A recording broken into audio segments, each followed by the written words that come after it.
Hi. It's so pretty out, isn't it? We're the Decemberists, and we came here from Portland, and we're going to start off this very lovely show. The band Tarkio started in, I think, '97, and then was done in the summer of '99. And I continued after I had graduated from college and spent a year in Missoula, making a go of it, trying to be a rock band from Missoula, Montana, and having that not necessarily work out. But trying nonetheless and doing countless, tours of western Montana, the old Great Falls, Butte, Helena, Missoula circle. So my mother was a Chinese trapeze artist, was really done completely as a lark at the tail end of Tarkio when we weren't really playing that much. It was obvious we weren't going to be recording. My entire future as a career musician was completely in limbo.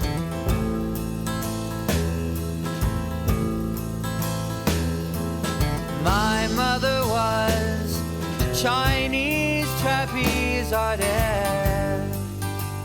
And so that song really was intended just as a way to make my girlfriend laugh, and I think maybe a lot of songs are written with that kind of thing in mind, just and never intended to really be played out. It was really just kind of a funny thing, after undergoing some stressful times with the family, that kind of rethinking my whole family history in a way that seemed more exciting, more interesting, more dramatic. So that's where that came from. I played it for my girlfriend and she laughed, and that was kind of, its job was done. Mission accomplished. And then when I moved to Portland, it really fit in because I might as well have just been playing for my girlfriend, laughing at the songs, because there was nobody coming to the shows. And so all along, I just had assumed that, okay, then my first instinct is right, that nobody's really interested in hearing this. Maybe a select few people are interested in hearing this, but it's really fun, and it's really a good time to spend my days in between shifts at a pizza place. After Tarkio dissolved... Oh, it was total abject failure. No, I mean seriously, like playing to just the bartender. I have done that. That is in my... And then when the bartender would leave the room, you were playing to an empty room. So I saw him play at this place called the Rabbit Hole, and he was playing a happy hour to nobody, zeros, except me, zero, and my girlfriend at the time. I recognized his voice from Tarkio because I'd listened to Tarkio. And I was like, "You're that Tarkio guy." I mean, the office I was working in was like a booking promotion office, so he came in to like actually, the woman who was doing publicity there was interested in helping him, so he came into the office and I actually talked to him. I was like, "Your stuff's great." Well, I met Jenny and Nate just through friends, acquaintances in the music scene. This guy, David, said, "Hey, I'm in this band that's looking for an upright bass player. Do you want to, come to a rehearsal and audition?" I think Ezra, our drummer at the time, suggested Nate as a possible bass player because he played upright. And I didn't know Ezra at all. I didn't know Colin at all. And I barely knew this guy, David. And then we hit it off. I mean, I thought it was great. I thought the music was great. And so it went from there. And I invited Jenny to, I think, the first show I did with the band. Actually, a friend of mine had heard of Tarkio and was like, "This guy from Tarkio's got this band going in Portland." He moved to Portland, and I'm like, "Oh, let's go check it out." And Jenny came, and I introduced her to Colin. I was like, "Colin, this is Jenny. She plays accordion." He's like, "You play accordion?" I'm like, "Yeah." He's like, "I really want to do this movie project." And then shortly after I'd met them, I had been asked by my friend Sam Gould, who was heading up Red 76, which is a art collective, we had talked about the idea of scoring silent films and getting a bunch of local bands to score silent films. And so I asked Jenny and Nate if they would want to do that with me. And I was like, At first I was like, well, this is just something, I just didn't know what to think of it. So when he asked me to play, I was like, well, this will be really fun and different. But I didn't think it was going to be something that I was going to do. And they agreed, and we scored, I can't remember the name, but it was kind of Around the World in 80 Days. I can't remember the name of the film. Once we started working on it, I was like, this is really, I really like this. This is totally different. It was me on electric guitar and Nate playing upright bass and Jenny playing accordion. We just devised the whole score together, and I think really just enjoyed doing it. I mean, even though I think it sounded like shit once it eventually happened and was probably performed pretty sloppily, but it really soldered something between the three of us, I think, from the get-go. Is that when it sort of turned and became the Decemberists? Yeah, and then that was kind of the beginning of it, I think.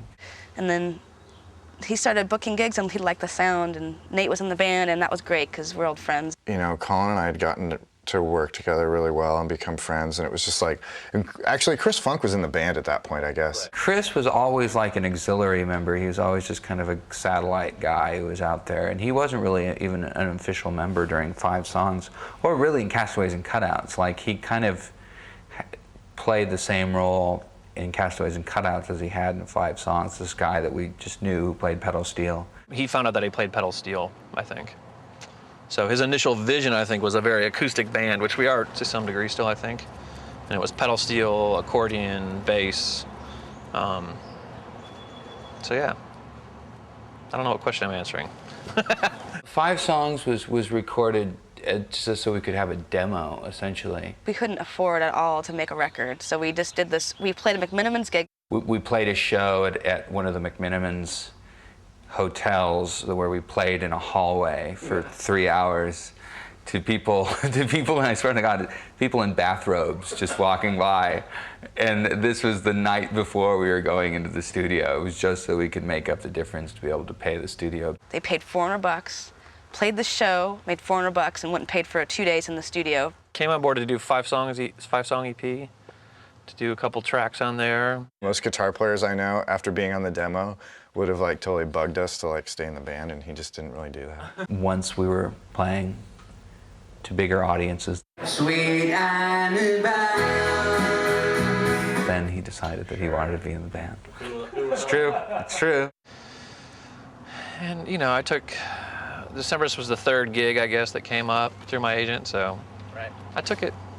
Chris Funk one day asked if I wanted to play with him and Colin, and I actually thought he was asking me to do just some sort of side project. And it turned out it was for a really short tour, like a week. And at the time I had a full-time job, and I felt like, oh, I can take time off to do this. So I learned the songs, and then they came over, we started practicing, and immediately we hit it off really well. We had such a great time, and at the end of the tour, Colin said, Rachel, you have to stay in the band.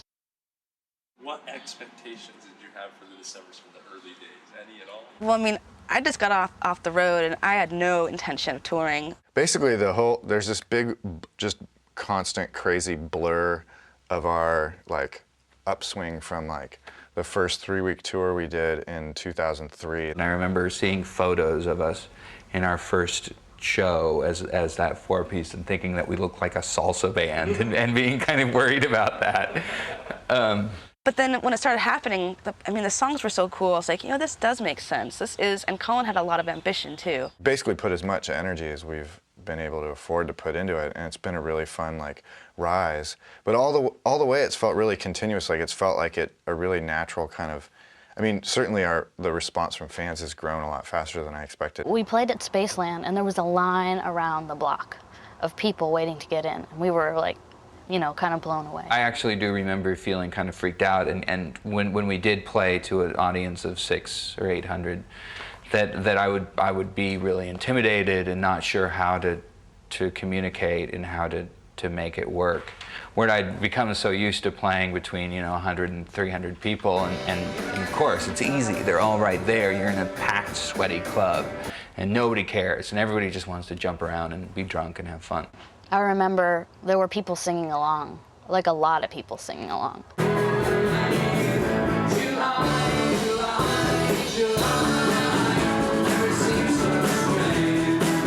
And I realized that people were coming to see us, and people were excited to see us. I was recording with my friend Alicia, who lives in Portland. And she said, Petra, we should go see this band play. They're called the Decemberists, and they're playing at, I forget the name of the club. It was kind of late, and I was tired, and I wasn't really in the mood to go out. But I said, okay, and so I went and I saw them, and they were interesting. I wasn't like any band I've seen, really. And I met them all, and they were really nice. And backstage, or actually it was downstairs in this big room, I told Colin if he ever needed violin recorded on anything to let me know. And he said, oh, great, okay. And Colin happened to call me. And he said, actually, we're recording our record, and we'd love to have you play violin and maybe sing. And I said, okay, great. I had felt during the recording of Her Majesty, the Decemberists, that there was something about the studio that I had felt stymied by, that I had felt kind of not necessarily intimidated, but just, you know, just the ticking of the studio clock and the in-house engineer and just all those sorts of things, that I wanted to try to create an environment that was really just kind of open and free and neutral, and something that we could just build from the ground up. And you hear about people recording in churches and castles and things all the time. And so we were looking around for a warehouse or a church or something, and a friend of mine had suggested this church on Prescott in Northeast that was a formerly Baptist church that had been bought by this kind of lefty guy who was living in the back rooms and was renting out the main part of the church to different organizations like Food Not Bombs, and I'd actually gone to an art opening there once, and Walla had a kind of a portable system that he could move into any place, so he was up for it. So I asked the owner, David, if we could rent it to record a record in, and he went for it. He told me later that he had assumed that recording a record meant just setting like a few microphones and a few instruments. He did not really know the amount of space and equipment that was involved. Pretty big tangle of gear. Yeah. Initially, I had gone in there and had walked through with the owner, David, and it said, and had assumed that most of that stuff was going to be out of there. And I said, well, you'll move the pews, right? And he's like, oh, yeah, I can move the pews out. And move some of these toys and things out of the way. It's like, oh, yeah, that'll be gone. And then when we went in to start setting it up, all the stuff was, not a thing had been moved. There was still, like plates out and things like that. When I had heard of the idea of the church, I was really excited. And then we got to the church, and it was a total mess. I felt like I was in the Twilight Zone. There was lots of toys to play with.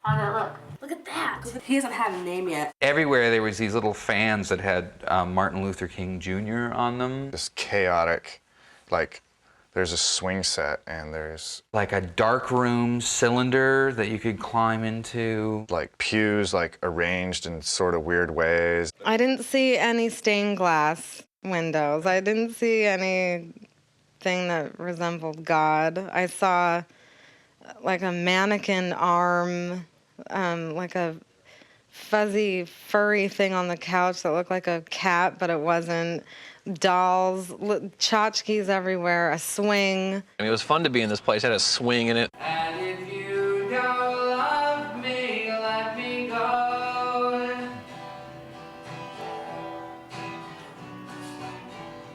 And if you don't love me, let me go. And all different kinds of instruments everywhere lying around. It was pretty neat. They had a piano in there. It was set up right at the altar. So we just kind of set about just realizing that it was maybe just meant to be, and set about setting up the studio in there. It was just totally surreal. And then because it was all just one big room, it was great for how everything sounded. Things sounded amazing in there. Eli, the barrel boy of the old town, sells coal and marigolds, and he cries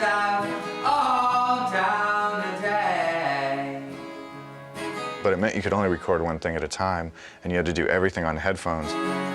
Below the tamaracks, he's crying.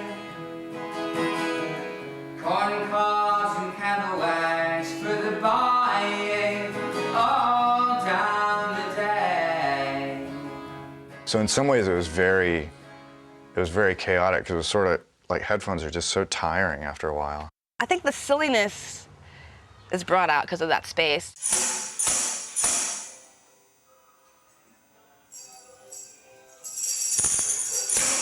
If you can imagine, instead of having a control room where there's someone's in there tracking and you're in the control room, you're like talking about the person's performance or whatever. Here we were all in the same room, including Chris Walla, the engineer. And you couldn't isolate, you couldn't play as a band, you know, you couldn't get together and come together in a room and play together. So it was a little bit more stressful. It was just so odd and crazy and a little bit chaotic. It really made it really fun.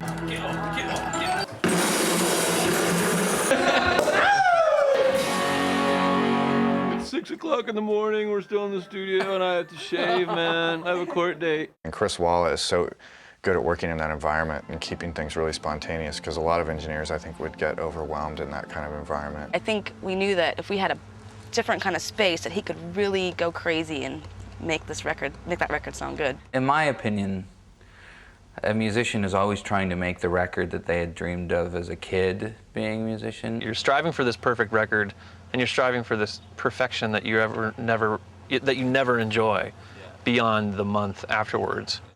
And so Picaresque was the first time that we had actually had the time and the money to really see all those ideas to the very utmost and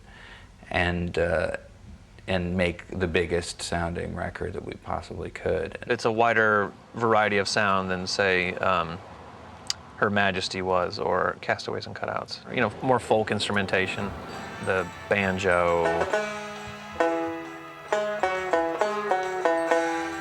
the hurdy-gurdy.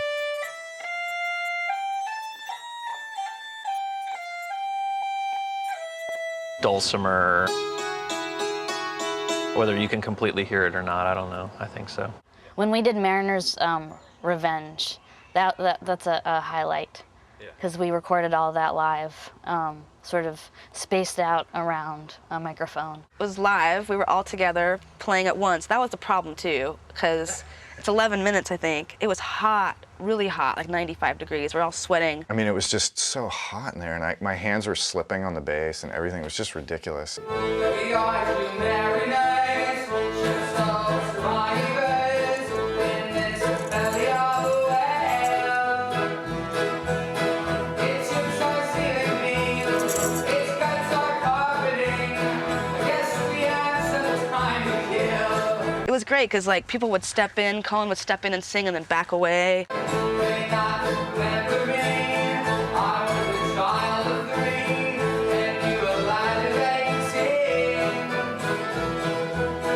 But I remember you, and I will relate to you, how I screamed and we. Rachel was actually sitting back down like, if you can imagine church pews, and she was like down the aisleway with her little setup of tom and shaker, because she was too loud to be close to that microphone.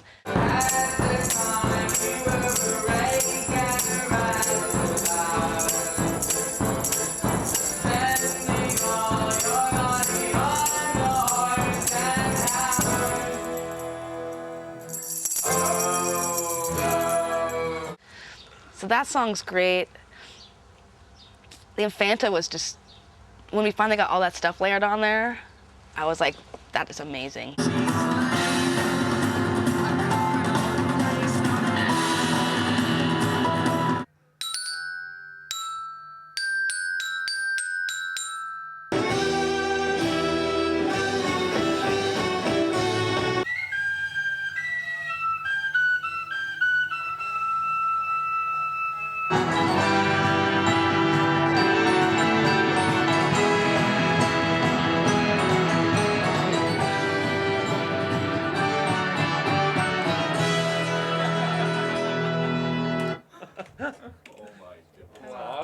At the same time, you know, I had sort of been in another band before. I'd started that band with my sweetheart at a Norfolk and Western, and I got so busy with the Decemberists that Norfolk and Western pretty much went on the back burner.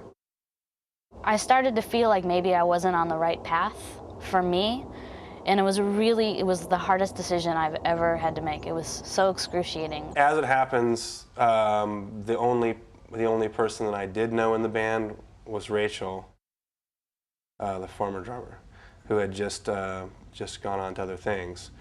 So yeah, it was kind of. What's your connection to her? Just I've known her forever. So you go way back with John. I do, yeah. And if anybody was to pass the torch. Totally, it felt so right to pass the torch to him. Yeah. It really did. She had moved on after the recording of Picaresque, so they were ready to go, do the whole thing, go tour and promote and all that. Colin called me and asked me if I was free at this block of time to tour. Petra was up to do some stuff, and she ended up doing that whole Picaresque tour with us, which was cool. And I said, okay, I'll play violin and sing. It would be fun to go tour.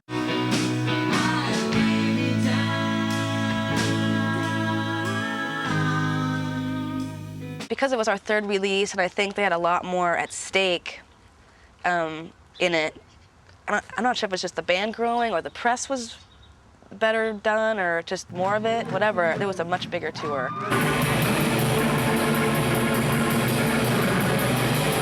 All of a sudden we're playing the Fillmore, which was like basically a childhood dream of mine,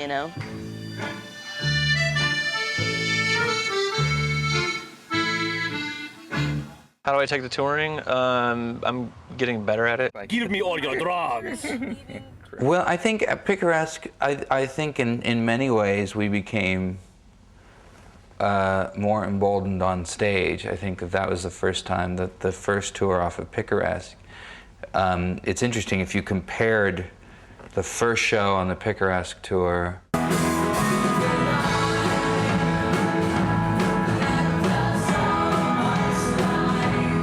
to the last one that happened in the fall. There was a huge arc. Like, I discovered so much about performing on stage that I just started to figure out earlier on, and I think a lot of that had to do with just being comfortable on stage.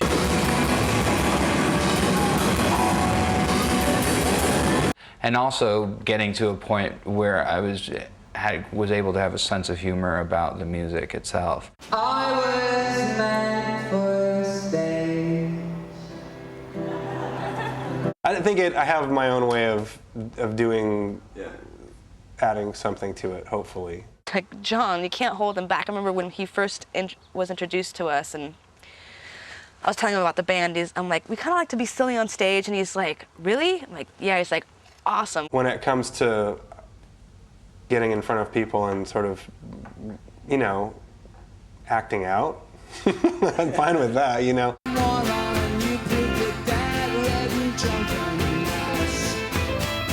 I think we kind of let him loose. Like, he's never had a chance to run around and jump on a bass player's back, before on stage. It's sincere too. I've appreciated watching people on stage having a good time and being goofy and not taking themselves too seriously.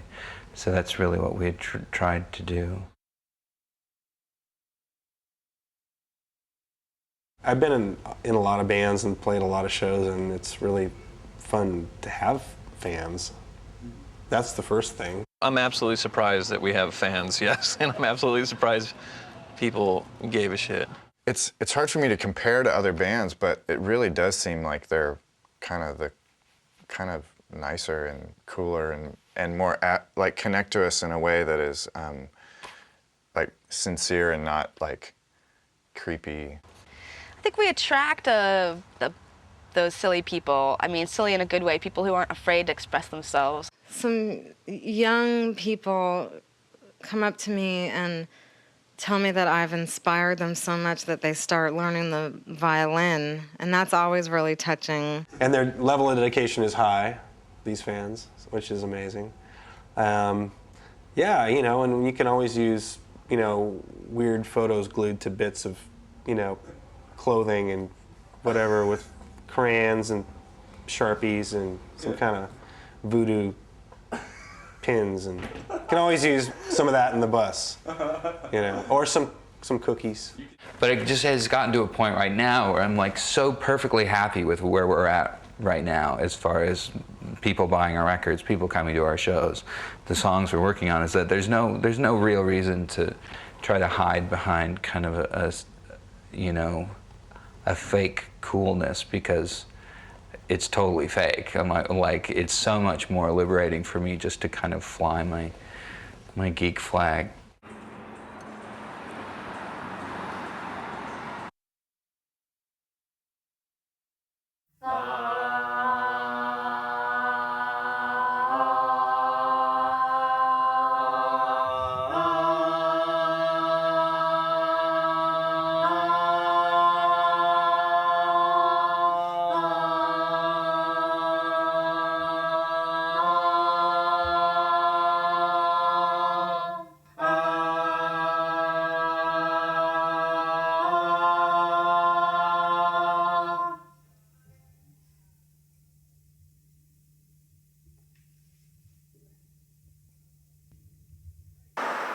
We're all done. It's finished. It is now for you, fair consumer. We did it for you.